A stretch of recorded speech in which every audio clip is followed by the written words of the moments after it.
Okay, so yesterday we did our primer, acid etch, and filler. Now what we're going to do is lay down a fog coat so we can see where our high and low spots are and fix any imperfections we still have before we lay down any fillers.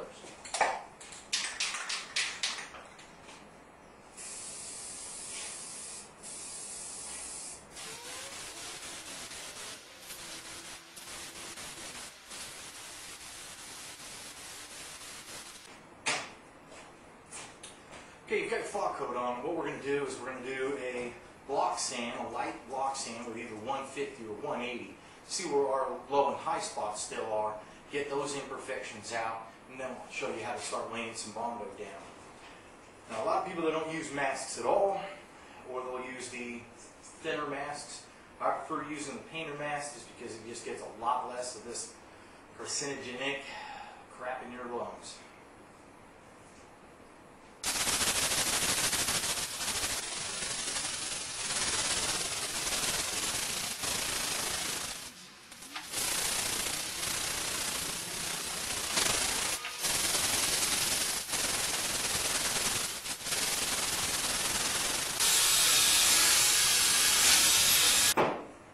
Okay, so you sand down with your 150, you can see your high and low spots. I'll show you what I mean.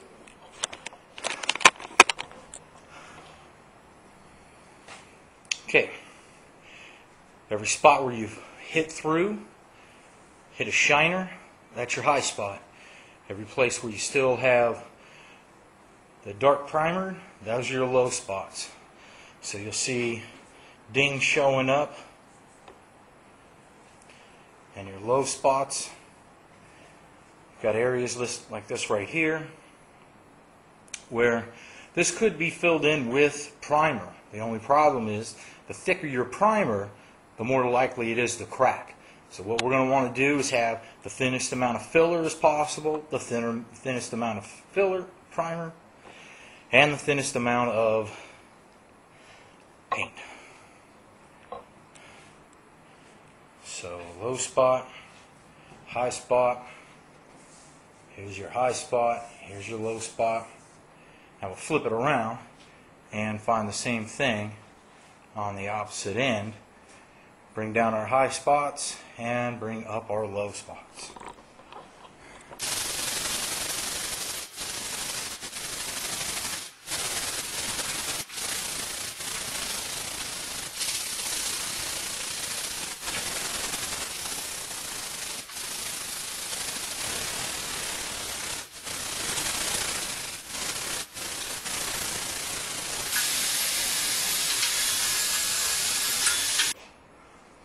Okay, let me show you what the inside looks like.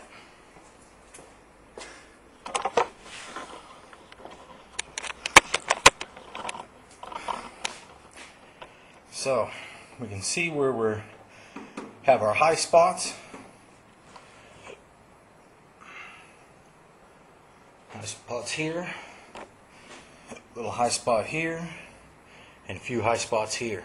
So we'll knock those high spots down on this side, same on the other side. Get it as flat as we can possibly get it. When you're hammering your dings out, don't get all physical with it. Just nice and lightly tap that thing up.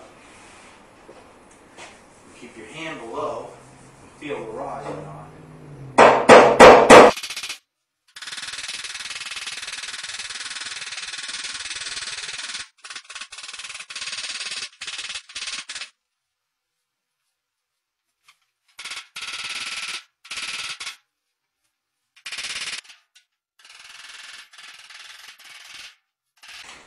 Spray another dot coat in our problem areas and double check our work.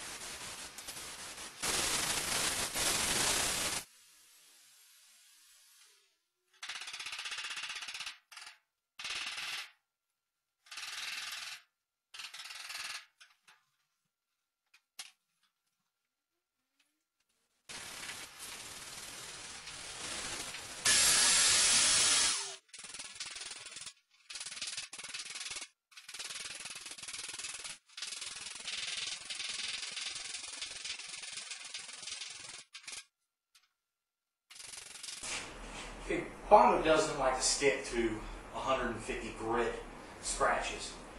and you actually want to get it down as close to the metal as possible. So where you still have low spots, take some 80 grit or some 36 grit, depending on how deep the scratches are, and rough those areas up so the Bondo, or the filler, will stick to it better.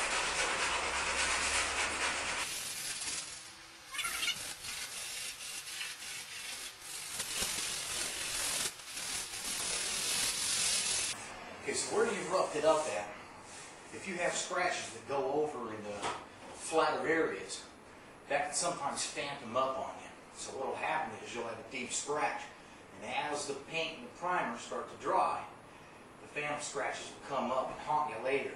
So we're going to hit it with a 150 again, just nice and light on the flat areas, to make sure we don't have any phantom scratches come back on.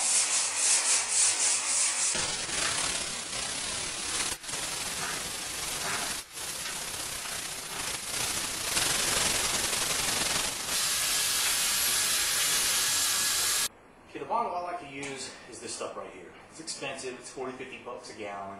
It's made by Evercoat. It's called Rage Extreme. This Bondo just lays down smoother. It doesn't give you as many air bubbles like your $10, $15 a gallon Bondo does. That stuff's going to set up fatter. It's going to have more air bubbles in it. You're just going to have to get rid of those later. So this is going to save you time. The other one saves you money. So whichever one you got. Now just get one scoop on here. If you put too much, then it's going to harden before you get to spread it. Too little, and you're going to run out before you need it.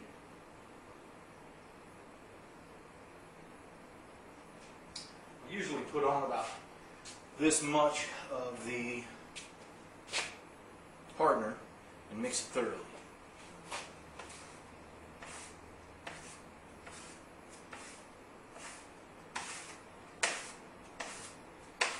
Generally your best way to do it. Pressing down squeezes your air bubbles out. You don't want to mix it like you're mixing a can of paint. You want to make sure that all of it is a consistent color. If you have stripes of the filler or stripes of the hardener, those areas are going to dry harder or faster, and it's going to give you odd little anomalies. Make sure that you clean everything off your spreader and get it all mixed thoroughly.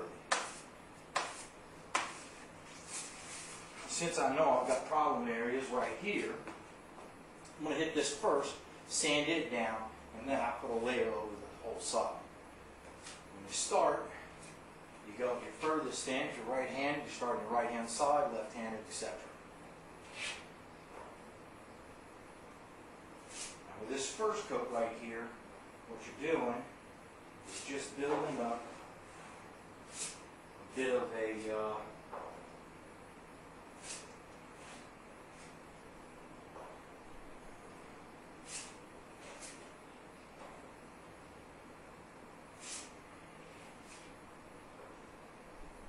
so you get this built up, and then that's going to be your template. What you're going to do is overlap by about 50% or so.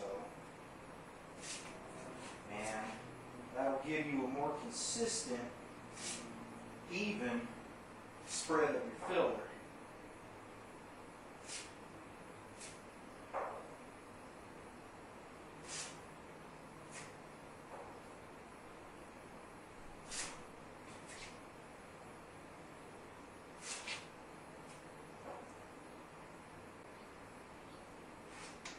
Okay, so once again, you're building up your first line and overlapping 50% so that you keep a consistent spread all the way across.